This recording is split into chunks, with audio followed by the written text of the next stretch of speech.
Halló, ég heiti Birta og þetta er vika 3, eða ég heiti Mildred Birta, ég er kölluð Birta, en þetta er vika 3 í Öfnir og Mengi og það er búið að ganga bara þokkalega vel á mér.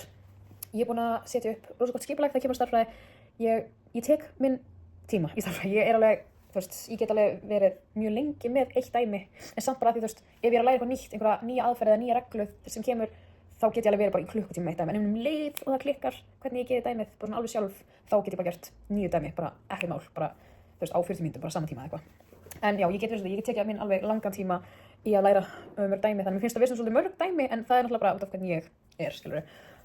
Og já, en ég bara látið þetta virka, ég skipti alltaf stærðfræði bara í 3 parta í vikunum minni. Ég er alltaf yfirleitt með samt, áfangana, ég er náttúrulega í 7 áfangum, ég reyni alltaf að skipta svona eftir dögum, hvað ég læri alltaf á mánudum, enska, stærðfræði og svo, skilurðu. Hún reyni alltaf að klára allt, en ég tek minn tíma í þessu, en það er alltaf læg, að ég vil fá að læra og gera þetta almennilega. Hérna með fyrstu viku, ég náði ekki að skilja neinu verkefni í fyrstu viku og ekki heldur hinum áfangunum, því ég var ekki með tölvu, en ég veit ekki hvernig aðferðin var þá. En það sem mér skilst er að þið voruð að læra bara í tölvunni, að gera dæmin í tölvunni inn í Moodle, sem það er ekkert að því, en ég mun alltaf velja, eins og viku 2, ég mun alltaf reikna á blaði, sama hvað, eins og þegar próf, þá reikna ég á blaði, því mér finnst það bara alltaf þægilegast. Ég held að flestir gera það, ég veit það ekki. Já, og svo kíkja svo svörin í heftinu. Já, ég veit ekki, en ég mun, sama hvað þá er ég alltaf að reikna á, mér er alveg sama hvað svörin eru, en sama hvað er ég alltaf að reikna á blaði. Alltaf hana. Hvað stærðfræðiforrit upp eða gerðvíkinn hef ég verið að nota til að hjálpa mér? Ég hef svolítið að nota svona mjög lítið, ég er bara með svona reiknivél, bara svona gamla reiknivél, ég veit ekki hvað hún er, svona. Ég á þannig 2 og ég nota hann alltaf því ég bara kann á hana og svo hef ég verið að nota stundum Photomath bara til að sjá hvað sé á réttri leið með eitthvað sem ég er bara svona og svo þegar ég er búin að vera svolítið föst, bara svona, heyrðu, ok, þetta er ekki rétt svar, því ég kíki skilur í heftið, bara heyrðu, ok, þetta er ekki rétt fyrir mér. Þá hef ég svona verið að fá ChatGPT til þess að hjálpa mér að glósa. Ég er með glósubók fyrir stærðfræði, bara sem ég átt bara síðan fyrsta ári í menntaskóla og ég bara geymi þar bara ótrúlega ítarlegt, bara svona, ég fer bara svona ítarlega í gegnum, skiluru, eitthvað dæmi, bara segi nákvæmlega hvernig reglan er og bara fyrir alveg í gegnum formúlu, skiluru.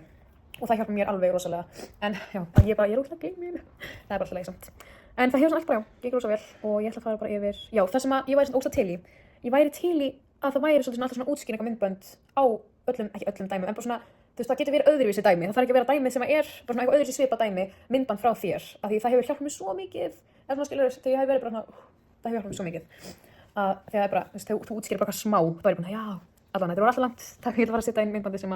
af dæmunum sem ég er útskýra. Og já, annað, ég vil koma sérstaklega fram, ég er alls ekki að láta ChatGPT eða Photomath gera neitt fyrir mig, alls ekki, því ég vil læra þetta sjálf. Og ég vil ekki líka að svo í framtíðin verði bara, hvað lét ég þetta gera fyrir mig, ég er alveg smá mót þessu, en ég nota þetta rétt, ég er að nota þetta réttan hátt, þar sem ég er í fjarnámi og ég var alltaf þessi típa sem var alltaf bara, hei, vil ég hjálpa mér í stærðfræði, þá er þetta mjög mikið að hjálpa mér, þannig, já, viltu koma því sérstaklega áfram. Ég væri ótrúlega til í samt, þú varst að mæla með einhver appi sem við getum notað fyrir stærðfræði, ég man ekki hvað heitir akkurat núna, ég fór að skoða og ég skildi ekkert hvernig það virkar, ég gafst upp á því, en ég væri til í, ef við getum ekki sýnt hérna hvernig það virkar, en það er kannski að biðja ómikið, það nú gera hjá þér, en já, bara svo, hvort ég geti notað það frekar en eitthvað annað. Hér er annað dæmi í fyrsta kafla, hérna erum við í 11.10, ég skal fara yfir dæmið bara kannski A eða B, sjáum til. En hér er allavega formúlan og hér sjáum við að það er hérna nx eru 2500 pluss 350x pluss 25x 2x.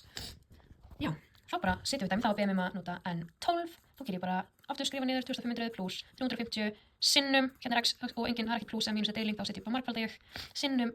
12 pluss 25 og aftur hér margfalda 12, hérna x bætið 12 og já, þá er það 2 12 að því hér er 2 fyrir x. 2 12 er 144 sem að þá deilum við, margföldum við 25 sinnum 144 sem er 3600 og afsaki kveðið mér, ég er búin að vera veik og 350 sinnum 12 er 2200, ég reyndi svolítið að reikna þetta bara í svona parta, það er stæla og svo setjum bara niður 2500 pluss 4200 pluss 360 sem er vel náttúrulega bara 10.300 krónur, nei ekki, en 10.300, þannig n12 er 10.300. En formúlan, já, formúlan hérna í 11.09 er formúlan dx í svega sem er 0,2x pluss 0,006 sinnum 2. Það sem ég átt svo erfitt með var að, hvað er þetta x, hvað á ég, hvernig fatta ég þetta með x-axið, en svo auðvitað bara setur maður töluna eins og hér, átti ég að gera d50. Þá set ég auðvitað, þá skrifa ég upp bara hérna dæmið 0,2